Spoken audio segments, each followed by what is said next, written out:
Bonjour à tous. Alors, notre panel est très intéressant. 10 ans après le démarrage de la crise financière, on a quand même, en effet, un peu l'impression qu'on n'a jamais été aussi loin en matière de créativité et en matière de politique macroéconomique, en particulier de politique monétaire. Les taux sont très bas, voire négatifs. Les banques centrales n'ont jamais été aussi accommodantes et créatives pour limiter les effets négatifs de la crise. Et pourtant, la croissance est assez faible, en tout cas en Europe et même aux États-Unis. Les inégalités ont progressé. Enfin, vous avez entendu tout ça dans les derniers panels, les précédents panels. Les poches de pauvreté sont bien là. Le lien social s'effrite et il y a de grandes transformations technologiques et climatiques, des menaces climatiques qui pèsent sur tout ça. Donc, on est tout à fait en droit de se poser la question, est-ce qu'on a tout fait? Est-ce qu'on peut faire plus? Est-ce qu'il y a un nouveau paradigme à inventer? Avec moi aujourd'hui, des sommités mondiales. Nous avons un panel donc, de très grande qualité. Des personnalités qui ont, pour certaines, ont essayé de penser un nouveau modèle du capitalisme. Je crois que personne ne souhaite revenir au socialisme. D'abord, je vais vous présenter Adair Turner, Lord Adair Turner. Non, d'abord, je vais vous présenter Bertrand Jacquia, notre économiste du cercle des économistes. Pardon, Bertrand, je ne te vois plus. Co-fondateur d'Associés en Finance, professeur à Sciences Po, et qui va nous parler de la plaie de la France, qui est le chômage. Puis nous avons Lord Adair Turner, président de Institute for New Economic Thinking, et président au plein cœur de la crise entre 2008 et 2013 du régulateur des marchés financiers britanniques. Il a aussi également travaillé en tant que membre du Conseil de stabilité financière qui a été créé en 2009 pour mettre en place de nouvelles régulations du système financier. Nous aurons également la chance d'écouter Rémi Weber, qui est le président de la Banque Postale et qui, lui, nous donnera une vision un peu plus concrète des choses et nous parlera de capital humain et comment il essaie, au sein de son entreprise, de gérer ces transitions technologiques au sein de ces ressources humaines, au sein de la Poste. Ensuite, nous écouterons Dean Baker, qui est co-directeur du Center for Economic and Policy Research, qui, comme son nom l'indique, est un centre de recherche économique plutôt proche du Parti démocrate à Washington. Et Dean, vous avez beaucoup réfléchi à la sécurité sociale, au marché du travail, aux impacts néfastes de la mondialisation, notamment sur les inégalités. Et vous allez surtout nous parler de propriété intellectuelle, qui est un sujet en fait assez passionnant.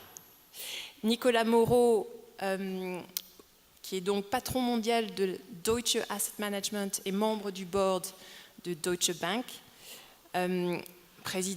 ancien président d'AXA France jusqu'en 2016, va nous parler de thermodynamique en matière de politique économique.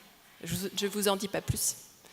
Et Anatole Keletsky, qui est économiste en chef de Gavecal Dragonomics, qui est une société de conseil basée à Hong Kong, qui donne des conseils en matière de recherche économique, et qui était auparavant aussi également à The Institute of New Economic Thinking. Vous étiez d'ailleurs, dans une vie antérieure, journaliste au Financial Times, qui est un excellent journal, dont je n'ai pas besoin de faire la publicité.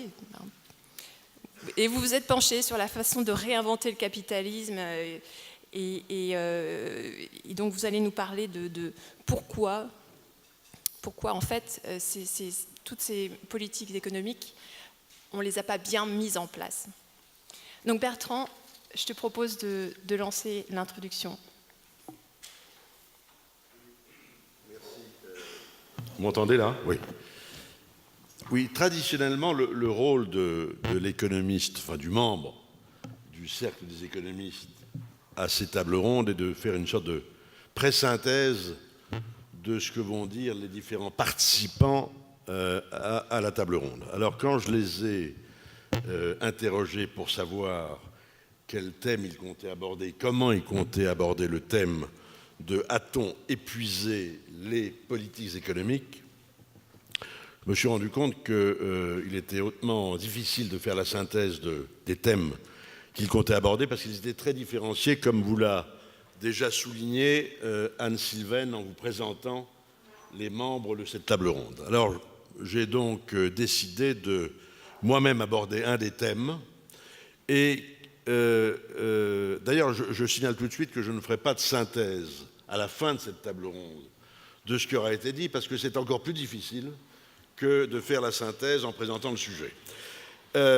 Et donc, j'ai choisi de traiter du thème, à l'évidence pour un Français, pour répondre à cette question qui vous tend la perche, c'est-à-dire le chômage, ce cancer du chômage, parce que vous vous souvenez sans doute à une conférence de presse que faisait François Mitterrand le 14 juillet 1993. Il avait répondu à cette question-là sur le chômage. Je dis simplement que l'on a tout essayé. Autrement dit, il donnait l'impression que ces gouvernements avaient effectivement pris toutes les mesures qui étaient possibles pour lutter contre le chômage, qui, je vous le rappelle, était en 93 sous Mitterrand, était de 10%, à peu près exactement le même taux de chômage de la population active qu'aujourd'hui, était de 10% alors qu'il n'était que de 6% lorsqu'il avait pris pour la première fois ses fonctions. Et si l'on regarde bien ce qui s'est passé en France, mon exposé sera mon intervention principalement franco-française, mais je ferai référence quand même à d'autres pays qui, eux, ont su surmonter ce problème. Mais si l'on regarde l'histoire de France, tous les gouvernements, ou à peu près tous les premiers ministres, ont même donné leur nom à une politique de lutte contre le chômage. Je rappelle Raymond Barre, Pacte pour l'emploi des jeunes. Laurent Fabius, Travail d'utilité collective et stage d'insertion à la vie professionnelle. Michel Rocard, Contrat emploi solidarité. Alain Juppé, Emploi jeune. Lionel Jospin, Loi Aubrien et II et Loi de modernisation sociale. Raffarin, Contrat jeune en entreprise et contrat d'insertion dans la vie sociale. François Fillon, Contrat d'autonomie. Jean-Marc Ayrault, Contrat d'avenir. Autrement dit, tous les gouvernements successifs en France ont cru traiter ce problème et malheureusement, si l'on regarde quelques faits sur la situation du chômage en France, il est beaucoup plus élevé qu'il ne l'est dans les autres pays, notamment d'Europe du Nord ou en Allemagne, qui, si je regarde l'Allemagne, ou si le Royaume-Uni ou les États-Unis, qui sont tous passés en fin 2016 en dessous de 5%. Donc le chômage est beaucoup plus élevé en France qu'il ne l'est ailleurs. Il touche essentiellement les 15-24 ans et les 55-64 ans. Il pénalise les peu qualifiés et les zones urbaines sensibles. Et il est particulièrement important est le chômage de longue durée, ce contre quoi s'insurgeait Louis Gallois dans la présente table ronde. Et il reste à un étiage très élevé, puisque depuis en fait 40 ans, c'est en France que le taux de chômage a été le plus élevé, 11 ou 12 fois sur 35 ans, au-dessus de 10%, alors que c'était quelques années ou une année dans les autres pays.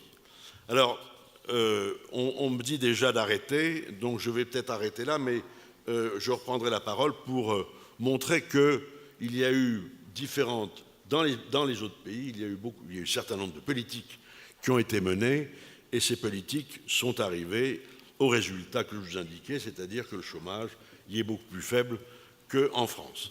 Merci, je rends la parole pour la reprendre après. Merci Bertrand. Lord Adair, you wanted to talk... pardon. Vous voulez parler de politique monétaire, n'est-ce pas? Bertrand focused on unemployment, and that is clearly a crucial issue, but a specific focus on unemployment today among the advanced economies is a bit of a sort of exception française. because in many advanced economies, that is no longer our problem. We have unemployment in the US as low as 4%, in the UK similar, in Japan down at 3%.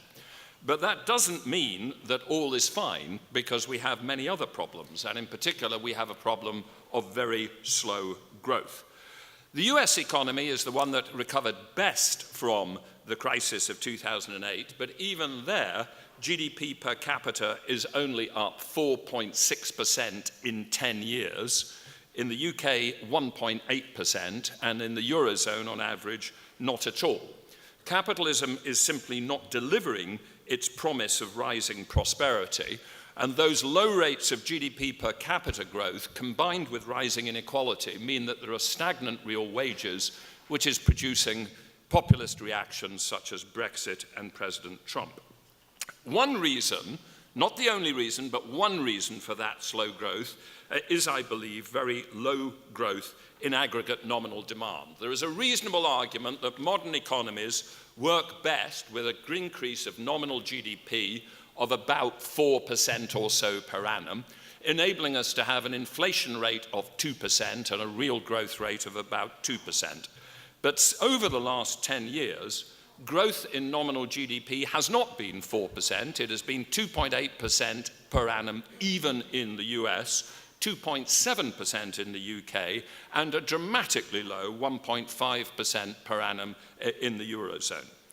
I think we need to assess why we have had this slow growth of nominal demand. Why for 8 years have central banks been struggling not to keep inflation down, but to get inflation up to their targets, and struggling still unsuccessfully. All the major central banks of the world, apart from the UK, where Brexit produced a devaluation and therefore a surge of inflation, all the rest are still struggling with inflation below target.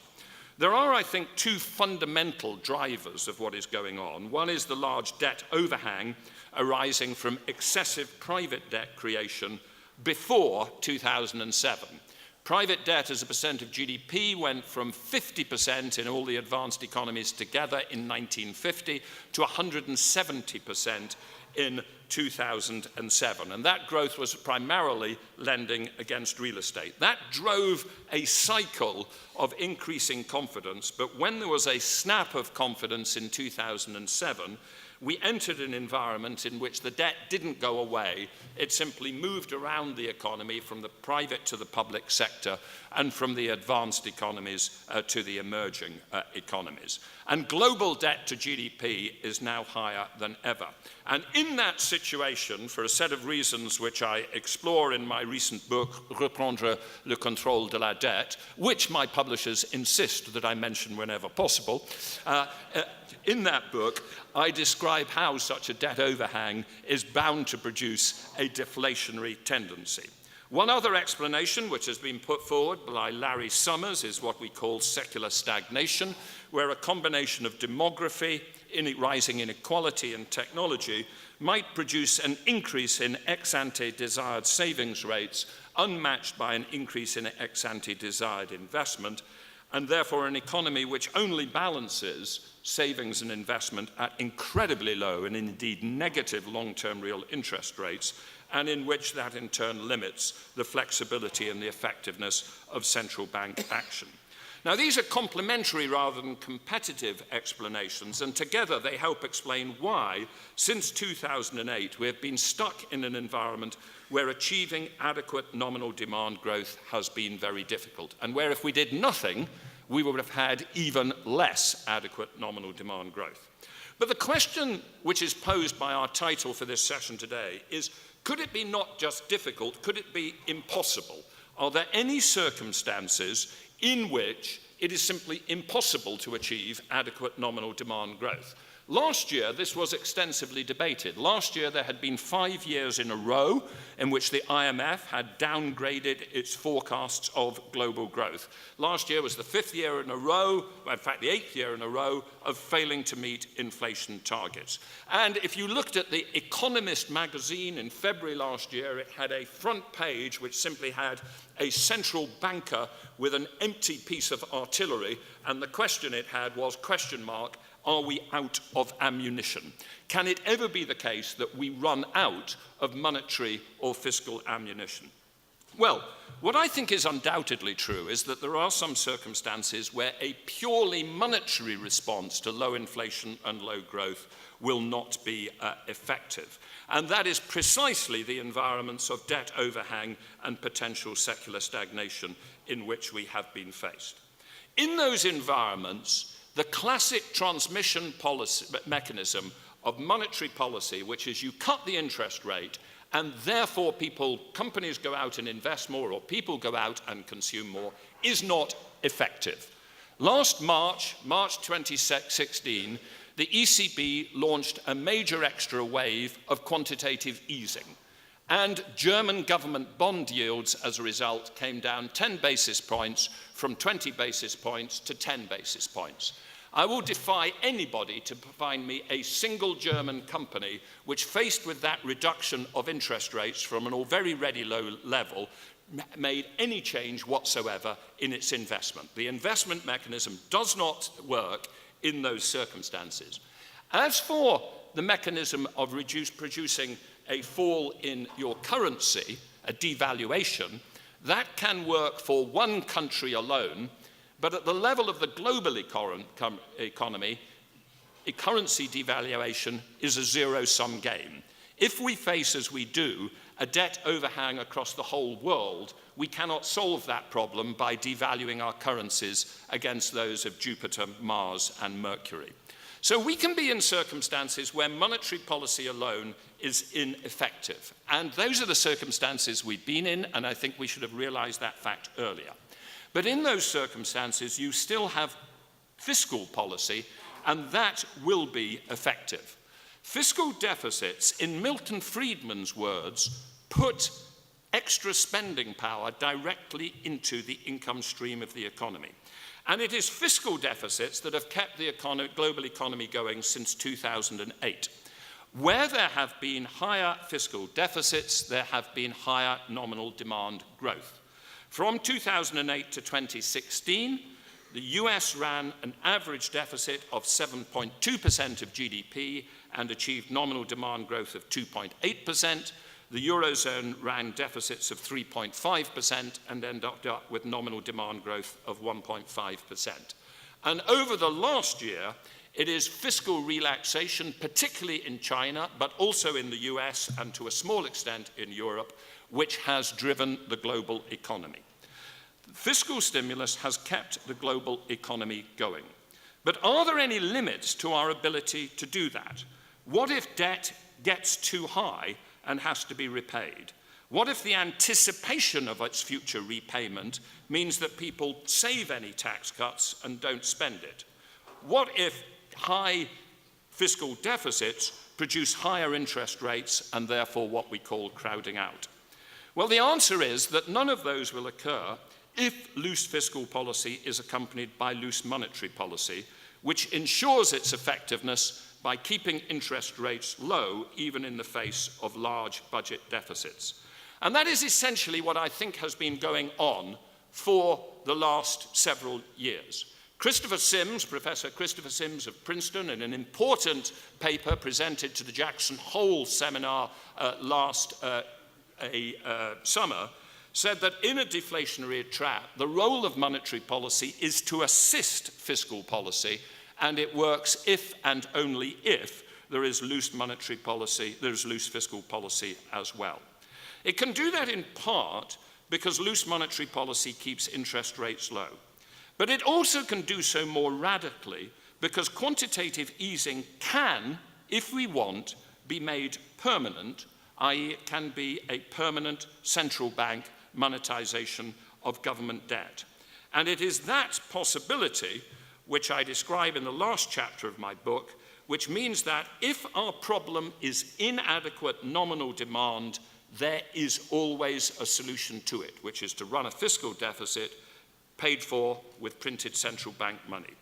Now, of course, it is possible, very possible, to overdo that, to use monetary finance to excess and to produce excessive inflation.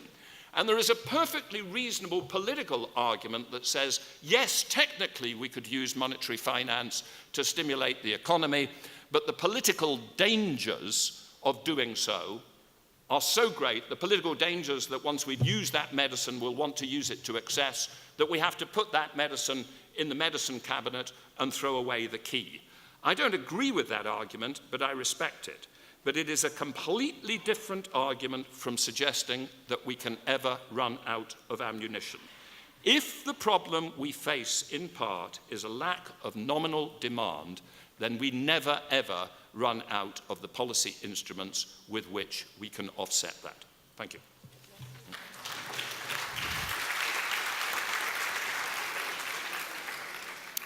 Merci. Rémi Weber, racontez-nous un petit peu, vous, votre vision des choses d'un point de vue plus microéconomique. Merci, très bien. Écoutez, je dirige une banque qui est la banque de tous, et donc aussi des plus démunis. Quand, en ce moment même, ou vers le 10 du mois, dans les zones les plus compliquées, vous avez à 8 heures le matin la queue pour les prestations sociales, et que vous avez des personnes qui vont chercher 10, 12 euros le matin et qui redéposent 2, 3 euros le soir. À votre question, faut-il faire plus? Je réponds sans hésiter, il faut que nous fassions beaucoup plus. Nous ne pouvons pas rester, et je fais référence à ce qu'a dit Bertrand, dans cette situation de pauvreté et de chômage qui, finalement, met à mal tout ce qu'on a pu dire, tout ce qu'on peut penser sur l'ensemble des politiques qu'on peut lancer ou mener. Je prends pour exemple la population des 5 millions de personnes qui souffrent à la fois d'exclusion bancaire et d'exclusion numérique. Nous venons de monter un immense programme de formation avec Emmaüs Connect pour détecter, diagnostiquer les faiblesses numériques et mettre les gens dans le mouvement pour que par la formation, puisque c'est le thème que j'ai choisi avec vous aujourd'hui, par la formation, ils puissent au moins rattraper le train et ne pas être définitivement en dehors du champ. Donc, pour nous, c'est vraiment quelque chose d'essentiel que de voir les choses bouger dans la vraie vie. J'ai la conviction d'ailleurs que les politiques, et on vient d'en entendre, les politiques monétaires les plus accommodantes, à un moment, se heurtent finalement à des mécanismes de rigidité, des blocages, et ce qui fait qu'à la fin des fins, où en sommes-nous, où arrivons-nous? Et je crois que c'est que l'on soit dans une situation de chômage, et je vais vous parler des transformations que nous menons dans notre groupe pour donner des métiers nouveaux à des collaborateurs qui sont en perte de vitesse sur des métiers qui sont déclinants. Eh bien, dans les deux cas de figure, la conviction forte que j'ai, c'est que, au fond, le diagnostic et l'apprentissage de savoir utile pour le job d'après, c'est une des vraies clés. C'est peut-être même la clé. Que l'on soit chômeur ou susceptible de le devenir ou inemployable dans une certaine mesure, dans les deux cas de figure, c'est là où ça se passe. Et ça ne peut se faire que si les personnes concernées portent elles-mêmes leur propre destin et leur volonté d'acquérir ce savoir. Alors il faut évidemment les mettre dans les meilleures positions possibles pour le faire, mais au fond, c'est quand même autour de cette thématique que les choses se passent. En un peu plus de 3 ans, dans la Banque Postale, avec son réseau à priorité bancaire, nous avons mis en mouvement plus de 50 000 personnes pour apprendre de nouveaux métiers. Nous avons créé une école, l'année dernière, 360 000 jours hommes de formation, soit 100 000 de plus que l'année d'avant, et nous avons mis en œuvre l'école d'ailleurs, une école républicaine pour que tout le monde puisse monter dans les métiers d'après avec une valeur ajoutée nouvelle. Et tout ça nous a permis, en 2 ans et demi, d'avoir 15 000 personnes qui ont eu soit une formation qualifiante, soit pour une partie importante d'eux, une formation diplômante. Et c'est ouvert à tout le monde. Et donc, dans ce mouvement de transformation, où finalement, par la montée en puissance de toutes les équipes, alors évidemment, ça nous vaut dans ces transformations sociales, et c'est l'essentiel de mon job, ça nous vaut des dialogues parfois extrêmement vivifiants avec nos partenaires sociaux, mais au final, on va aller chercher des solutions avec les personnes du terrain, en partant du terrain. Alors tout ne vient pas du terrain, il ne s'agit pas de faire du romantisme où tout est parfait par le bas, mais au final, il faut que l'expression, l'adhésion, la prise de responsabilité viennent en même temps rencontrer finalement des politiques globales qu'on peut mener. Ce raisonnement dans une entreprise, vous pouvez l'appliquer plus largement dans un pays ou dans un continent. Il faut qu'il y ait ce moment de rencontre où des politiques qui répondent à des défis considérables soient en même temps acceptées, compris, valorisées, mis en mouvement positif par l'ensemble des équipes. Qu'est-ce qui me rend extrêmement confiant dans tous ces mouvements ? C'est simplement que la rupture numérique que nous vivons ne nous permet plus de faire semblant.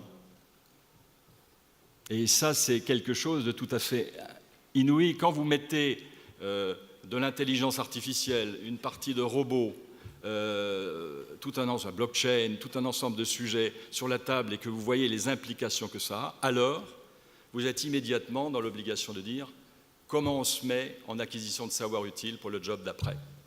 Comment on essaye de dominer cette nouvelle équation. Et au fond, je voudrais partager ici, dans un groupe qui est un groupe évidemment très important, le groupe La Poste, 250 000 personnes, le fait que les gens, en France comme ailleurs, ont envie de s'en sortir.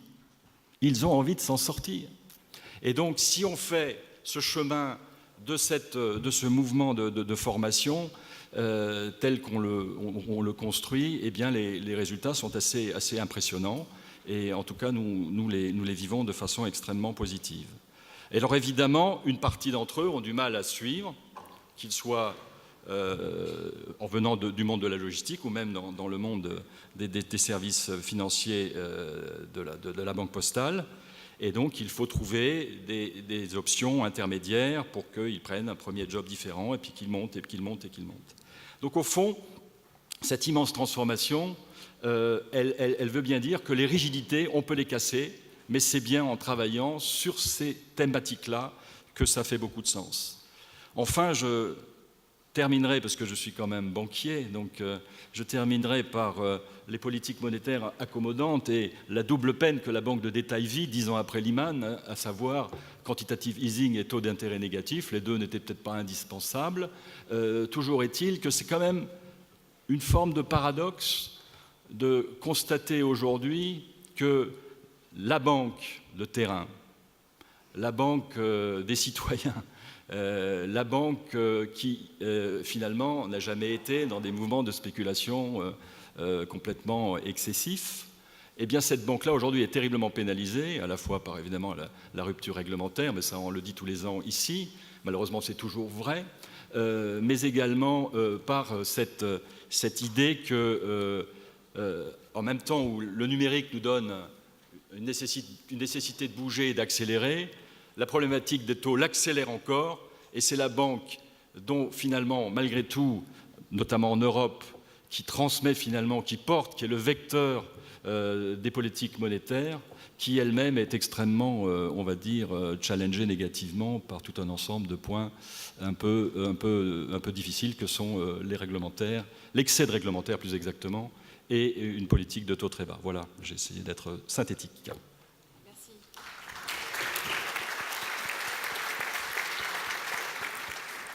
Alors, Dean Baker, vous avez écrit un livre en 2016 qui vous expliquait comment les principes qui régissent nos économies modernes ont finalement favorisé les plus riches. Mais aujourd'hui, vous voudriez surtout vous pencher sur un thème qui n'est pas assez exploré, qui est dysfonctionnel et qui pourrait être un catalyse de moins d'inégalités.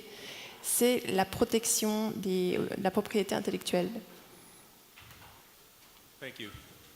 I want to take this in a somewhat different direction, and let me just start by posing a question. How rich would Bill Gates be if he didn't have copyright and patent protection on his software? Okay, I trust people know who Bill Gates is. He's usually thought to be the world's richest person.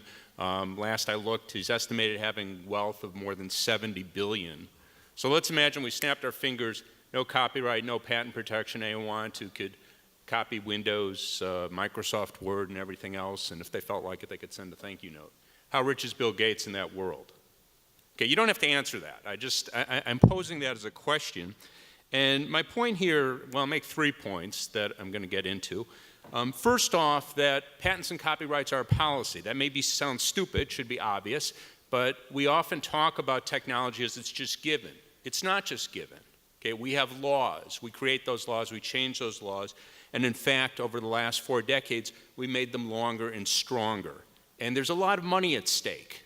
Okay, there's an enormous amount of money at stake, way more than what we usually have big battles over. I'm less familiar with French politics, but certainly in the U.S., battles we often have in our legislature and our politics are dwarfed by the amount of money at stake in patent and copyright protection. So that's my first point. The second point is that we have very little to show for it. Okay, these are policies, and the purpose, you're all laughing at me, well, we have those to promote innovation, to promote creative work. I know that. Okay, but what's the payoff? And I'm going to argue that there's very little evidence to show that there's much payoff.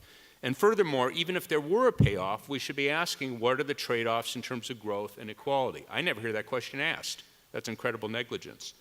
And the last point, which I'll just mention in passing, Lord Turner pushed his book, I'll push mine, it's free, Rigged, How Globalization and Rules of the Modern Economy Were Structured to Make the Rich Richer. I'll talk briefly about alternatives to patent and copyrights as ways to provide incentive for innovation and creative work.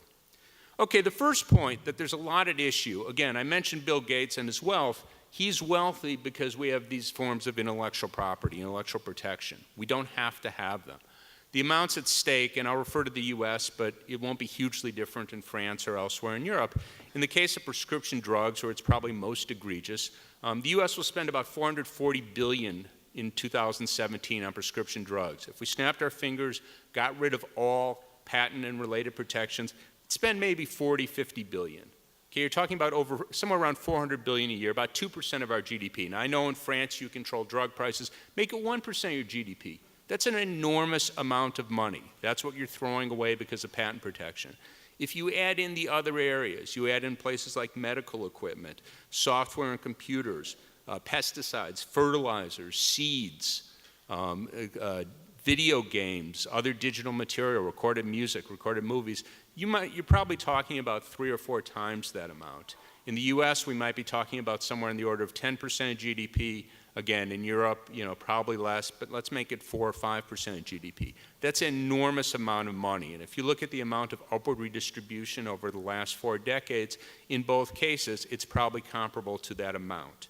Okay, so there's an enormous amount at stake and very little attention paid. And when I'm saying we make it longer and stronger, in the case, again, I'll refer to the US, but I know it's similar in France and the rest of Europe, in part because of treaties like the WTO, the TRIPS provisions of the WTO. We've made patent protections longer. We've applied them to more areas, life forms, to business methods. Amazon patented one-click shopping, incredibly. That was later overturned, but they did patent that for a period of time.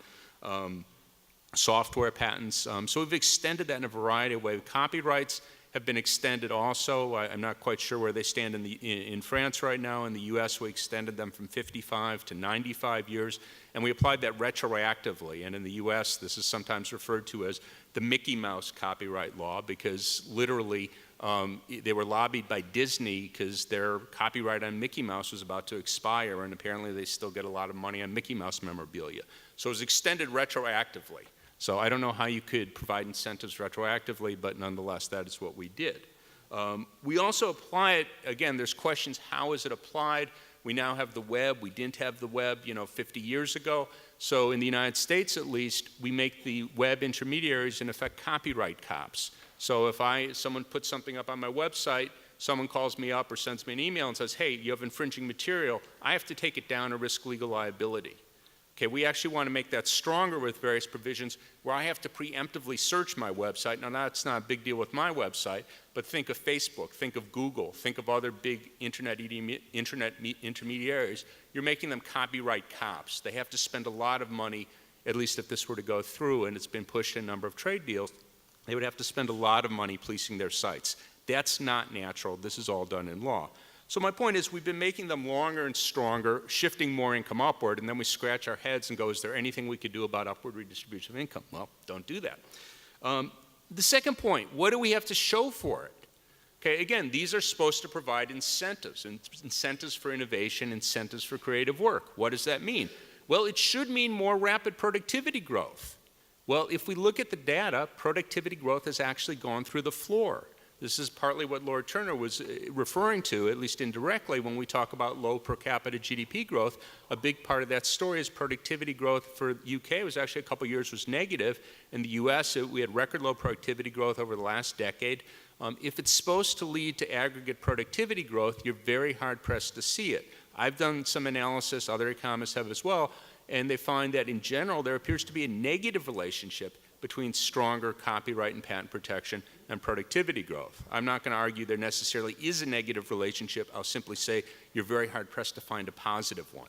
So in other words, what have we gotten in terms of growth from longer and stronger patent and copyright protection? I'd say it's very hard to find anything. We know it has generated inequality.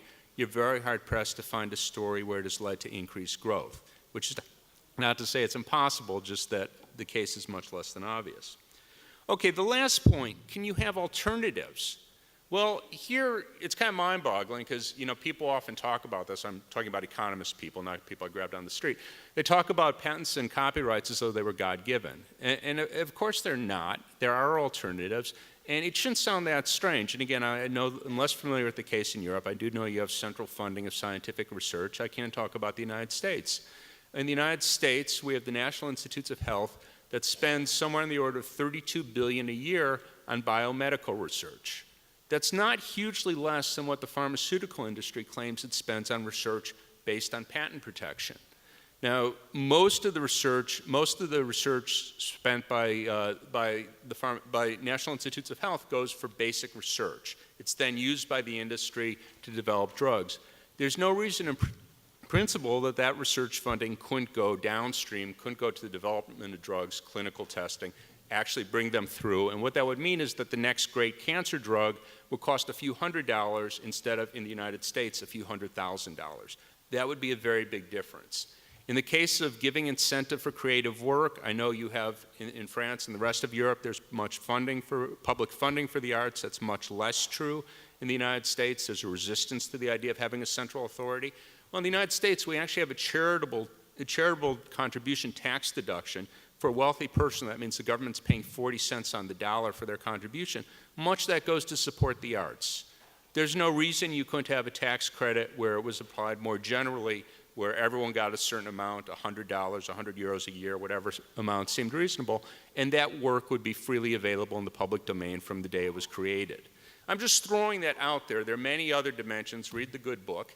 And the point just being that we have alternatives, and if we want policies that don't lead to an upward redistribution of income, it's not hard to find them. We just need a little creative thinking. Thank you.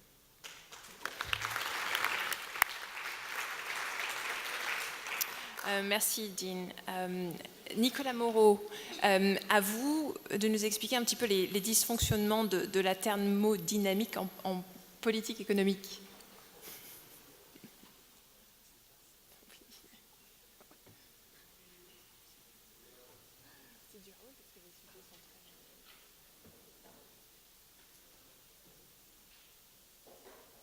Oui, merci. Bon, je ne sais pas si je vais passer trop de temps sur la thermodynamique parce que ce n'est pas forcément le sujet du jour. Je ne sais pas si on est dans une fac de sciences ici ou d'économie. Donc le sujet du jour, c'était a-t-on épuisé les politiques économiques? Donc c'est une question qui est assez intéressante. Le fait qu'on se pose cette question sous-entend déjà qu'il y aurait un nombre fini de politique économique, que l'on aurait une boîte à outils avec un nombre d'outils fini. Et la question, c'est est-ce qu'on les a tous utilisés ou est-ce qu'il en reste un ou deux? Pour moi, c'est une erreur de se poser cette question. Je pense qu'il y a un nombre infini de politiques économiques et je vais essayer de passer à travers certaines d'entre elles. Mais avant de passer sur ces solutions possibles, il faut regarder ce qui s'est passé pendant la crise et pourquoi on se pose cette question aujourd'hui. Pendant la crise économique, on a vu des banques centrales mettre des taux d'intérêt à des taux négatifs pour répondre à ces problèmes, acheter des trilliards de dettes, des trilliards de dettes publiques, même de dettes privées pour avoir un impact sur le coût de refinancement des entreprises. On a vu des États qui sont aujourd'hui un très grand nombre à avoir des niveaux d'endettement très importants, dette sur PIB autour de 100%. Et donc, on peut effectivement, quand on voit l'état dans lequel est l'économie aujourd'hui et un certain nombre de situations, de taux bas, de surendettement des banques centrales ou des États, se dire qu'on est dans une situation, dans une impasse. Maintenant, je pense qu'on se pose cette question parce qu'on regarde l'économie avec le filtre des 20-30 dernières années. Toutes les solutions de politique économique qui sont nées aux États-Unis dans les années 70, qui ont été mises en place par Volcker et qui après ont été utilisées jusqu'à cette dernière crise pour gérer les crises qui arrivaient, les phases de croissance. Et c'est ce filtre qui a été utilisé pendant ces années qui nous amène à dire, bon, ben maintenant, on est dans l'impasse. Je pense qu'il faut effectivement avoir une vision plus large des solutions. Et c'est là où je pense que, en fait, les systèmes économiques fonctionnent comme la deuxième loi thermodynamique, et c'est là où on en vient à la thermodynamique, c'est-à-dire que l'entropie, la transformation, augmente avec le temps. Si on veut poursuivre la croissance, il faut de l'innovation. C'est cette innovation qui va nourrir la croissance de l'économie. Et bien sûr, cette innovation est porteuse elle-même de complexité.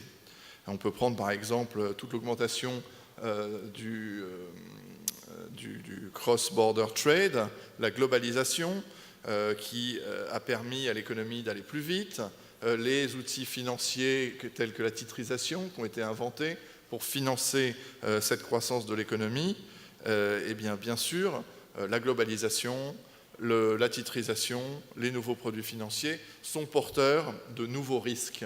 Et des nouveaux risques qu'il faut prendre en compte.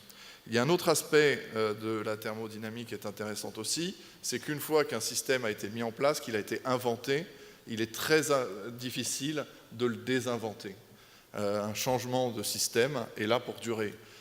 Bien sûr, plein de gens s'opposent à la globalisation, mais déglobaliser l'économie, c'est quasiment impossible. Aujourd'hui, le gouvernement anglais essaye de sortir de l'Europe avec le Brexit, et quand on regarde de près la complexité de ce qu'il y a à faire pour sortir de l'Europe, quand on regarde l'imbrication des systèmes aujourd'hui, quand on regarde par exemple une automobile qui est fabriquée en Angleterre, elle a des pièces détachées qui viennent de partout dans le monde, en particulier d'Europe.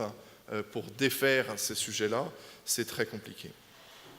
Et donc, cette complexité, elle est là pour durer, et plus on va innover, plus on va avoir de complexité, et plus les gouvernements, les régulateurs doivent s'adapter à ces nouveaux systèmes, à cette nouvelle complexité, de manière à la réguler et à anticiper. Parce que ce qu'on a vu sur la dernière crise, c'est qu'on n'a pas anticipé, et les régulateurs n'ont pas pris en compte l'évolution de la complexité du système. Il y a eu une confiance trop forte donnée au marché et à la capacité du marché de s'auto-réguler. Et donc, pour sortir de cette crise, les régulateurs, les banquiers centraux ont été obligés de devenir interventionnistes, ce qui était un gros mot auparavant. Et donc, c'est là qu'on a vu le quantitative easing, qu'on a vu la garantie des money market funds aux États-Unis, qu'on a vu la réforme du marché des mortgages aussi aux États-Unis. Donc on a vu arriver un grand nombre de nouvelles réglementations qui sont des interventions interventionnistes, donc contraires à tout ce qui a été fait sur les 30 dernières années.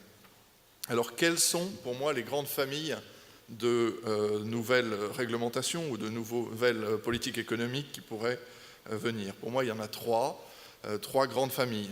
La première, c'est la famille plutôt macroéconomique, sur lequel je pense qu'on peut aller même au-delà de ce qu'on a fait en termes d'intervention. Donc, on en a parlé tout à l'heure, les taux d'intérêt ont été mis en dessous de zéro, mais on pourrait même considérer que les banques centrales annulent les dettes qu'elles ont rachetées, de manière à alléger les budgets des États. C'est une possibilité qui peut être prise. Donc d'ailleurs, Lord Turner a soutenu cette mesure dans le passé. C'est ce qui a aussi été plaidé par certains pour traiter le cas de la Grèce. La deuxième catégorie d'outils, c'est des interventions sur les marchés financiers. Jusqu'à présent, la politique des gouvernements était de ne pas intervenir sur les marchés financiers. Je ne sais pas si vous vous souvenez de Margaret Thatcher qui disait « You can't buck the market ». Il ne faut pas se battre contre les marchés. Ce qu'on a vu après 2008, c'est des rachats d'obligations. C'est la Banque centrale japonaise qui rachète des actions japonaises, qui est, je pense, le principal actionnaire d'actions japonaises actuellement pour soutenir le marché actions. C'est la gestion des spreads de crédit par les banques centrales. C'est la Suisse qui intervient sur le marché d'échange pour réguler ces différents éléments.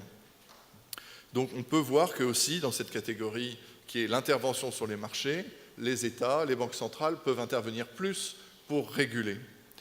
La dernière catégorie est plutôt celle qui touche à la réglementation des produits et du marché du travail. C'est assez intéressant de voir qu'aux dernières élections là, qui viennent de se passer en Angleterre, Madame May a présenté un projet, alors qu'elle est quand même d'un parti qui est le parti le moins interventionniste. Donc elle a fait une proposition pour gérer le marché de l'énergie, pour garantir une énergie moins chère pour les consommateurs anglais.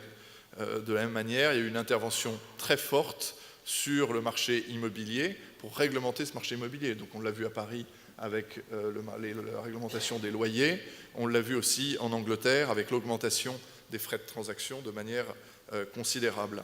On voit aussi des interventions de plus en plus fortes sur le marché de l'emploi. On parle de garanties de travail données. On voit aussi des idées sur un revenu universel qui sont débattues de manière sérieuse. C'est des choses qu'on n'aurait pas imaginées il y a 10 ans. Donc on voit qu'il y a beaucoup de changements de politique économique qui sont d'ordre interventionniste et qui sont là pour réglementer le marché. Donc je crois que j'ai fini mon temps. Donc voilà, je serai à votre disposition pour répondre aux questions après. Parfait. Merci beaucoup.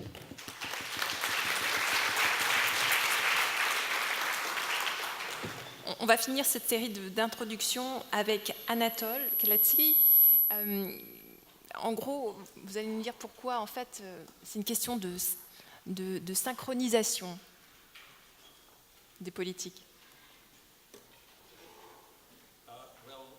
My remarks follow on very well, I think, from what we've just heard from Monsieur Moreau. We've heard in the last 4 or 5 interventions that there are many policies that could improve aspects of economic performance, could have improved over the last 10 years. And the question I want to discuss is why such policies have not even been attempted in the macro sphere that Adair was talking about, in the labor market sphere that Professor Jacquiard was talking about, in financial regulation, and in the question of income distribution that Dean Baker was talking about. And in my view, the policy failure and inaction has not been caused by a lack of practical knowledge or ideas. The real reason for failure have been ideological, political, and sociological. And there have been 4 basic families of reasons that I'm going to go through. The most fundamental obstacle, and certainly the most relevant for a Congress like this about economics, was actually economic theory and ideology of what I call market fundamentalism. This is the Thatcher-Reagan concept that the market is always right and government intervention is almost always wrong, except, as Dean Baker described, in situations where it's designed to strengthen and protect private property. This concept became dominant around the world during what I called the third age of global capitalism in my book, Capitalism 4.0, which I wrote about 10 years ago. And the title of that book may suggest to you that I believe there is now a fourth age of global capitalism, very different from this Thatcher period that is emerging from the crisis of 2007. Now, this period of market fundamentalism began with the counter-revolution in economic theory, the counter-revolution of monetarism against Keynesian government management of the economy, and it culminated in the political revolutions of Thatcher and Reagan from 1979 to the mid-80s. This combination of economic and political revolution created an ideology which involved a number of very important intellectual fallacies, both in macroeconomics and in structural policies. The idea of rational expectation in perfectly functioning, efficient financial markets, the idea of Say's law, that demand and supply in the macroeconomy are automatically in equilibrium, the idea that government macroeconomic policy, and central banks in particular, should be confined to nothing more than targeting inflation. These were all ideas, incidentally, relevant in Europe, that were built into the Maastricht Treaty of 1989, which in a way was the culmination of market fundamentalism. I would call the Maastricht Treaty almost the manifesto of an economic ideology which almost everybody believed in 1989, and which almost no serious economists still believe to be valid. But nevertheless, it is there imprinted in economic policy. And what this led to was an unwillingness to use counter-cyclical fiscal and monetary policy in the way Adair described, and also destabilizing financial policies such as mark-to-market regulation and resistance to government intervention and bank guarantees and capital requirements, and perhaps above all, a refusal to recognize the distributional consequences of what is happening in a market economy. So that was the first thing. Ideology. But of course, secondly, market fundamentalism was not just based on intellectual fallacies. Political motivations, I think, were even more important. From 1980 onwards, really the market fundamentalist economics provided political legitimacy for enormous shifts in the distribution of income, but also of power in all capitalist societies. And here I can't resist quoting not from myself, but from a man called Michał Kalecki, who, as you can tell from the name, was a distant relation of mine. He was my father's second cousin, a very prominent Keynesian economist of the 1930s and 40s in Poland, who wrote in 1943 an article called The Political Economy of Full Employment, which I think was in some ways perhaps the most prophetic article ever written by an economist. And this is what he said about precisely the question that Professor Jacquiard was talking about: why haven't governments implemented full employment policies? He said, the assumption that a government will maintain full employment in a capitalist economy if it knows how to do it is a fallacy. Continuous full employment will cause social and political changes which will give impetus to opposition of business leaders. Under a regime of permanent full employment, the SAC ceases to play its role as a disciplinary measure. The self-assurance and class consciousness of the working class will grow. Strikes for wage increases and improvements in working conditions create political tensions. Pressure for jobs reaches its height at or near election times, leading to government-induced pre-election booms. Under these circumstances, a powerful bloc is likely to be formed between big business and rentier interests, and they would probably find more than one economist to declare that the situation was fundamentally unsound. Now, that was written in 1943, and it was a perfect description of what happened to all capitalist societies, basically from 1968 onwards, the 68, which really started here in France. So the events of 68 gave rise to market fundamentalism, to monetarist economics, and Thatcherite politics. And actually, that worked pretty well. This is what I call the third phase of capitalism, worked fairly well for about 20 or 25 years, but it collapsed in 2007. And this leads me to the third and fourth points, then I'll stop. Now, part of the reason that market fundamentalism collapsed in 2007, or the large reason, was because of its failure to regulate financial markets. But the reason it is now under even greater attack is that market fundamentalism contained an internal contradiction, which I think now is an important factor in the upsurge of populist anti-globalization politics. Economists all over the world pretty much universally agree about the benefits of free trade and competitive markets. They think these are beneficial, but why do they believe that? It's based on the concept called Pareto optimality. The Pareto principle says that higher aggregate incomes in an economy are always socially preferable to lower ones because the gainers in society can, in principle, always compensate the losers, thereby leaving everybody either better off or at least not worse off. But what economics has not asked is what happens if this redistribution, this compensation, does not happen in practice. And in that case, Pareto optimality is no longer socially optimal.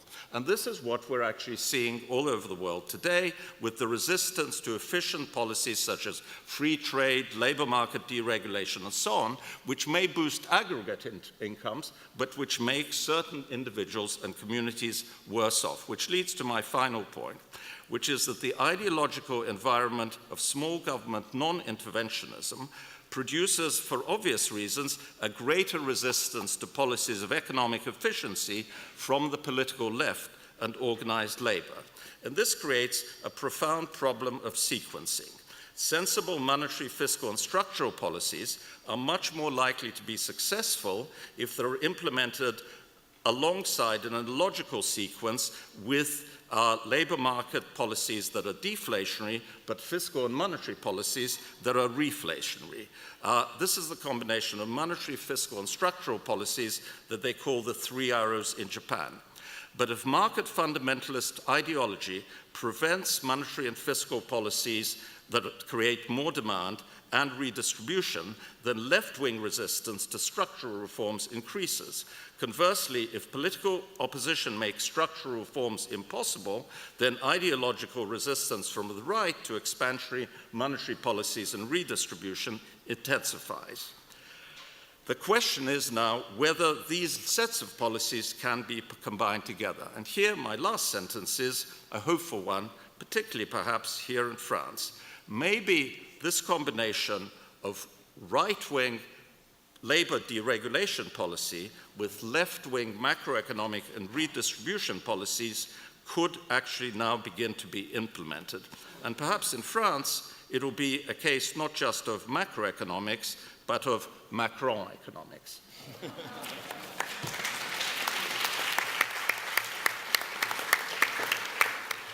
Voilà, comme ça nous permettra de parler d'Emmanuel Macron. Ouais. On va passer en fait à la discussion et on va commencer pour lancer cette discussion, on va demander à Simon, l'étudiant de ce panel, de lancer le débat. Tout d'abord, merci beaucoup pour la qualité de vos interventions. Dans un contexte d'épuisement des ressources naturelles et de numérisation de l'économie, des questions qui touchent toute la société et particulièrement ma génération. Dans ce contexte, il semble évident que nous sommes à l'aube d'une troisième révolution industrielle et cette troisième révolution industrielle sera sans nul doute accompagnée d'un déploiement de la robotisation dans de nombreux secteurs de l'économie et risque de détruire de nombreux emplois. Ainsi, ma question est de savoir comment les politiques économiques peuvent accompagner, se servir de ce mouvement révolutionnaire pour lutter contre le chômage, tout en préservant les relations humaines, le capital humain, et sans pour autant freiner la croissance des entreprises. Merci. Merci beaucoup, très bonne question. Et qui veut commencer? Parce que c'est vrai, est-ce que ça... Oui, Dean Baker. I'll take a first stab at that. first off, I agree about the problems of resource. Global warming is very real, unlike what our president says, my president, not yours. But the issue of robotization, I've had a lot of fun with people in the United States on this, because the reality is productivity growth has actually been very slow, the opposite problem, in other words. And I would love to have the problem of very rapid productivity growth. We had very rapid productivity growth in years past, the long golden age, 1947 to 73. In the US, productivity growth averaged over 3% a year. I know it was more rapid in France, although I don't have the number at my fingertip. That was a period of high employment, low unemployment, and very rapid wage growth. I don't see any issue. I think we have all the macroeconomic tools to maintain high levels of employment and rapid wage growth. We have to use them. And just to be clear, I don't think that you could tell a story, no one ever loses their job. That will happen. But the important point is, A, that we have an economy that could absorb that job loss, which is a macroeconomic story, and ideally having some mechanism where we do have support for the people who lose their jobs and retraining. France doesn't do that perfectly. It does it an awful lot better in the United States. But I guess I would love to have that problem. We don't have it today. Merci, Dean. Peut-être quelqu'un, un Français, peut-être Nicolas ou Rémi, voudrait rebondir là-dessus, parce qu'il n'y a pas un peu une idéalisation un peu du système français, parce que la robotisation, oui. Le système français de formation n'est pas forcément idéal d'ailleurs, et la robotisation va d'abord commencer par détruire des emplois, non? Oui, Anne-Sylvaine. Oui, Nicolas, oui. Tu veux commencer? Pardon? Oui, donc moi je veux bien dire quelques mots. Donc il y a évidemment une part de destruction dans toute une partie d'emplois d'aujourd'hui. En même temps, nous, on travaille fortement à intégrer la robotisation pour permettre à l'ensemble de nos forces commerciales d'avoir finalement des points d'appui encore meilleurs pour pouvoir mieux utiliser leur relationnel en s'appuyant également sur tout un processus assez robotisé, ce qui n'est pas incompatible. Donc c'est des nouvelles façons de se comporter, des nouvelles façons d'évoluer. Et donc je pense qu'il y a de la place pour les différentes options. Mais il y a une part de destruction qui peut être assez importante sur une partie d'emploi. D'où cette nécessité absolue de mettre les gens dans les acquisitions de savoir pour être dans le job d'après. Quel métier d'ailleurs vous avez identifié pour cette transition? Vous pouvez nous dire quel métier vous... Oui, là je parlais par exemple des forces commerciales, notamment quand on est dans nos équipes patrimoniales. Il est sûr qu'elles peuvent être extrêmement aidées par tout un ensemble d'outils de robot advisor que nous sommes en train d'implémenter. Et on va bientôt faire une annonce là-dessus à la rentrée. Et c'est des sujets qu'on essaye de faire avancer parce qu'on ne peut pas faire comme si ça n'existait pas, puisque cette révolution, elle est terriblement en marche. Et donc, on est dans ce mouvement-là. On a également dans les métiers de réception au téléphone, on a 14 000 personnes qui sont dans des centres financiers distants, donc il y a beaucoup de téléphones, beaucoup de liens téléphoniques, et on voit qu'en installant l'intelligence artificielle dans les dispositifs, ça détruit un certain nombre d'emplois qui aujourd'hui sont faits par des femmes et des hommes. Donc il faut là aussi rebondir pour créer les métiers d'après. Anatole, you wanted to add something? Yeah, I would just like to make a small remark, not about the number of jobs that are created or lost by robotization, but the kind of jobs. I'm not sure that actually mechanization destroys jobs in the aggregate, but I think it does change the nature of jobs. And I think this is an interesting distinction between the Anglo-Saxon economies, if you like, where actually, as Adair and others have said, we have pretty much full employment after the crisis, and the economies, particularly like France and Italy, where you have very high levels of unemployment. One of the reasons that we have full employment, I think, is that we have accepted very rapid turnover in jobs. And basically the kind of jobs that are considered in France, Italy, and Spain as inferior, second-class, insecure jobs are the normal forms of employment in the Anglo-Saxon world. Everybody in the Anglo-Saxon world effectively is on a temporary contract. From the bankers earning millions of dollars a year to the cleaners or the cafe workers who may be replaced by robotization. And I think technology, and here this is perhaps it sounds like a very conservative market fundamentalist view, but I think that this is a point that people should recognize, that as technology advances, the lifelong jobs that are considered still to be the superior jobs in much of Europe are actually going to be inferior jobs. The best jobs will be the ones on temporary contracts.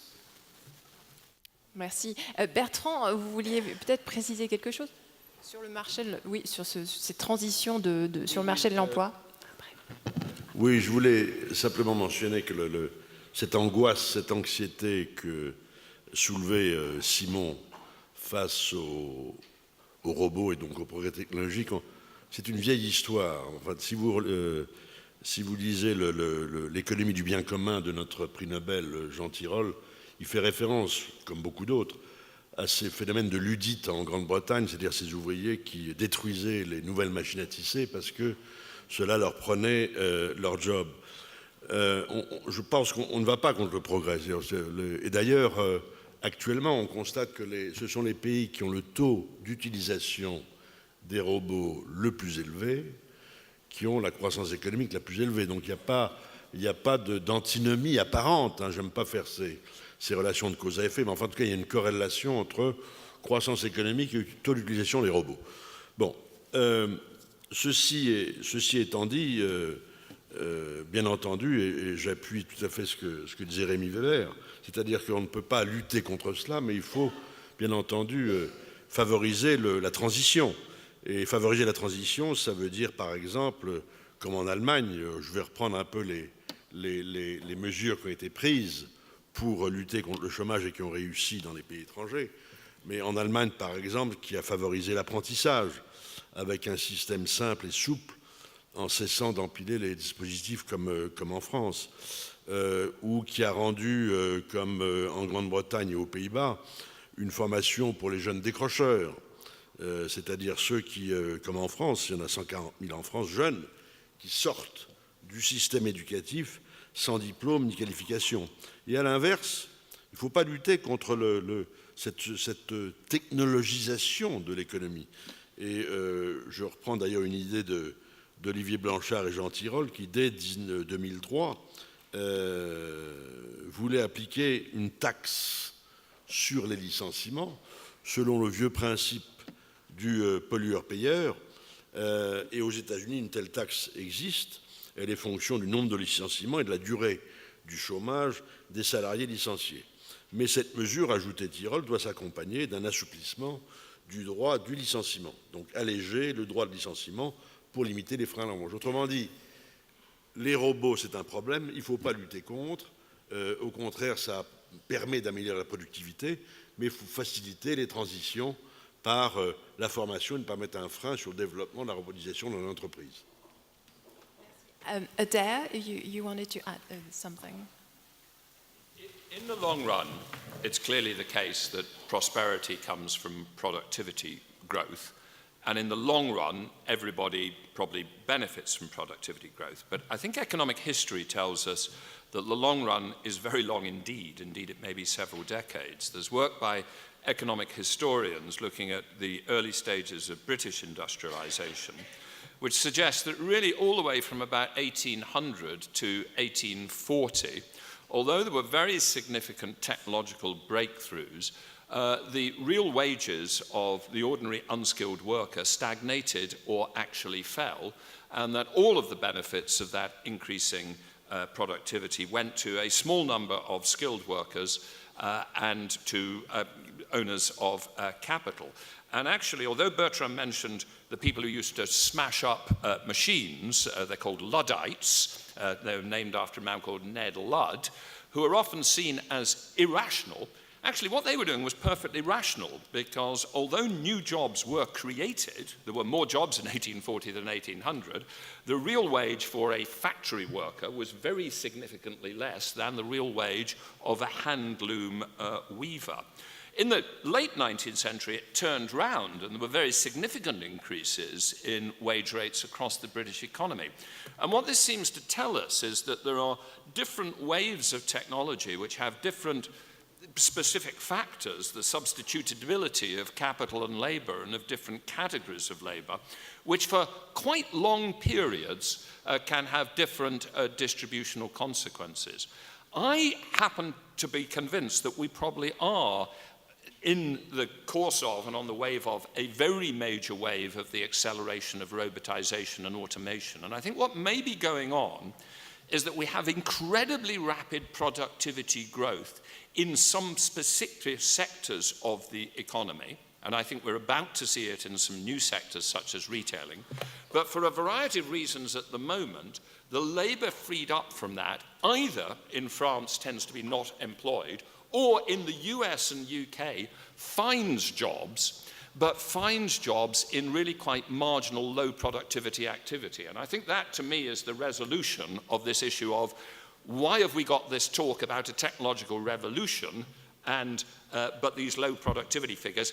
It's the issue of where the jobs are being created. In a highly flexible labor market like the US and the UK, you can always create new jobs, but they may be really quite marginal jobs, jobs which only exist because of very low wage rates. So I am worried that there's something about technology at the moment, not that makes it impossible for us to have full employment, but makes it very difficult for us to have full employment without an increase in inequality. And I think in that environment, we are going to have to accept a greater degree of overt redistribution than we have had in the past, because we don't have the option of what the British government did from 1800 to 1840, which was, broadly speaking, to have cavalry with swords knock down anybody who protested against the fall in real wages. What you have to do in a democracy, thank God, is very different from what you can do in an aristocratic oligarchy.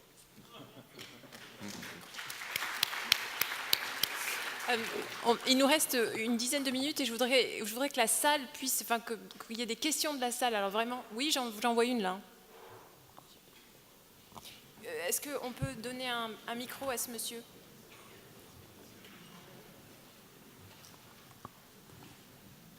Oui, bonjour, Hassan Triki.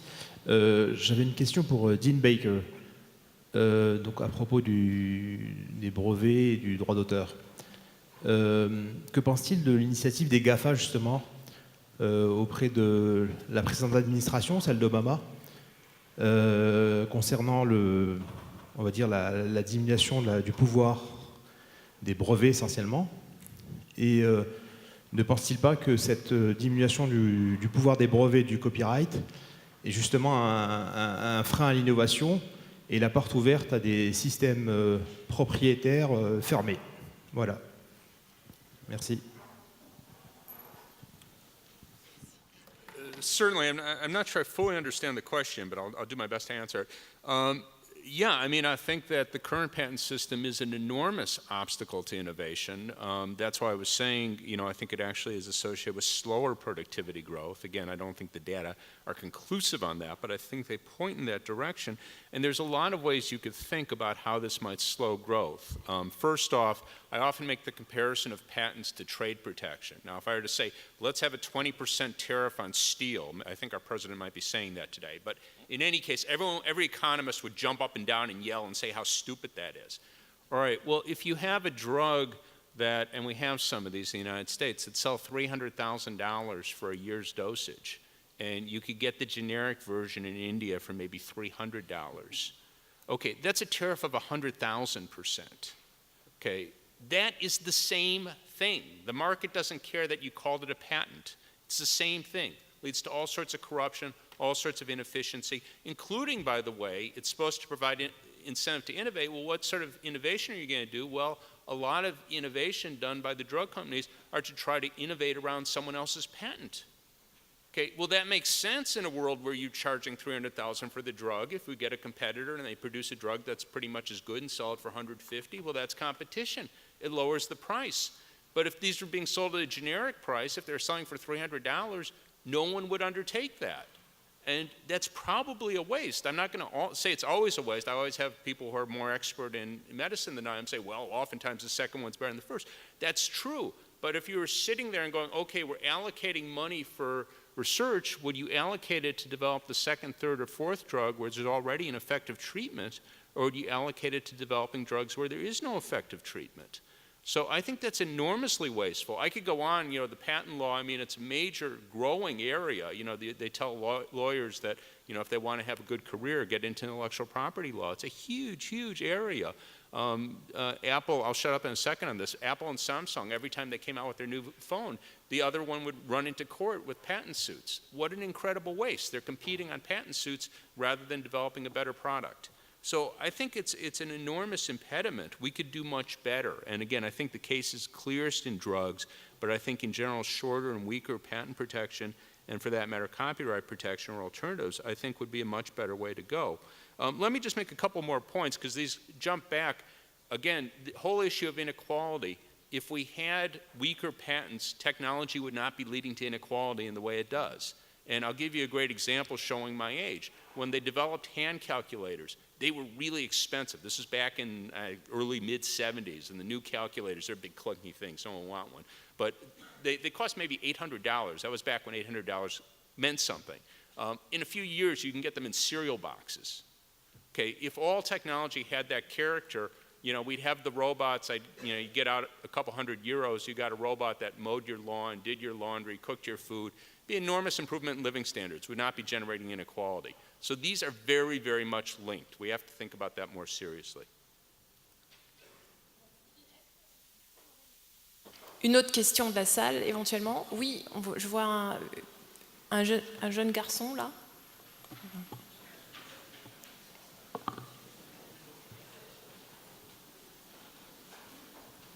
Merci. Est-ce que vous pouvez vous présenter? Alors, donc, je m'appelle Simon Freiburger, je suis à l'ENSAE.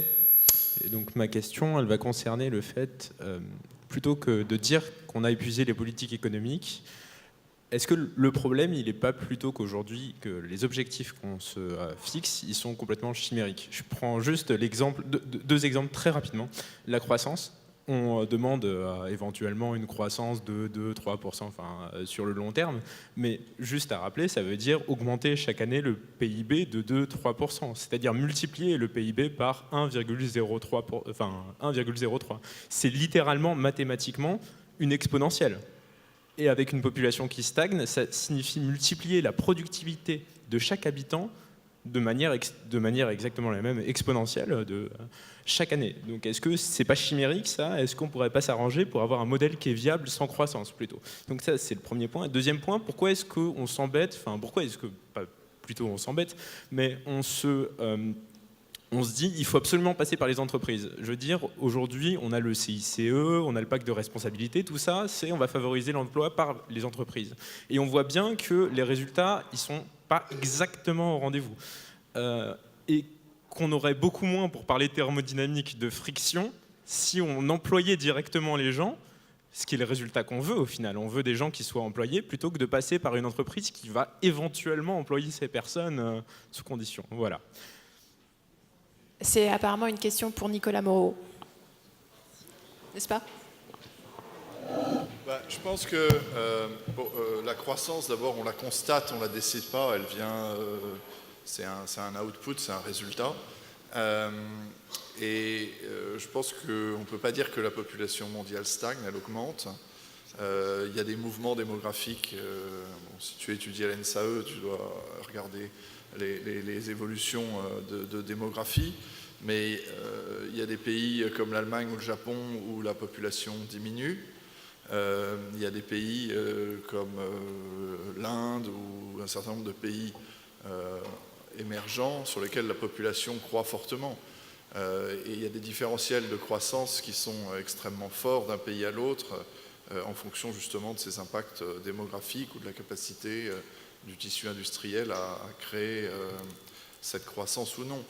Donc je pense qu'il ne faut pas se poser la question en se disant que la croissance est un résultat, c'est le résultat souvent d'innovation, le plus souvent d'innovation et de mouvements démographiques, un mixte des deux. Et c'est ça qui doit créer la croissance. Le monde évolue, les technologies sont là, on a parlé tout à l'heure de la robotisation, mais il y a aussi les nouveaux besoins qui s'expriment dans les pays comme le Japon ou l'Allemagne ou la France. Les gens vivent beaucoup plus longtemps, il faut s'occuper d'eux, il y a des besoins d'emploi pour s'occuper des anciens. C'est aussi des métiers de croissance. On voit un déplacement de la production vers le service. Et ces nouvelles technologies changent aussi la structure de l'emploi et le rapport à l'emploi. La situation du chômage en France ou en Espagne est assez spécifique, on en a parlé longuement tout à l'heure. Il y a de nombreux pays qui sont en plein emploi, que ce soit l'Angleterre, les États-Unis, l'Allemagne, avec des régimes sociaux qui sont, et des lois, des rigidités de la loi du travail qui vont aussi être très différents d'un pays à l'autre. Donc je pense que c'est difficile de tirer des conséquences comme celles que tu prends. Je pense que le rapport à l'emploi et le rapport à l'entreprise va évoluer du fait des nouvelles technologies. On en a parlé aussi tout à l'heure. Il y a beaucoup d'emplois qui seront des contrats de projet. C'est ce que va être mis en place bientôt en France, parce que les entreprises où des projets se constituent, qui ne sont pas forcément autour d'entreprises, qui peuvent être autour d'associations, pour délivrer un projet particulier. Et la mobilité va devenir essentielle. Les emplois qu'on a pu avoir sur les 30 dernières années, je pense qu'on ne les aura pas forcément dans le futur. Dans la même forme, c'est ce que je voulais dire. Pardon. Allons devoir finir ce panel, vraiment passionnant. Anatole, je vous donne rendez-vous dans 1 an pour savoir si la Macronomics marche, n'est-ce pas? Et puis, j'espère que tous les banquiers centraux auront beaucoup de créativité. Voilà, je crois que c'est le mot de la fin. Merci beaucoup.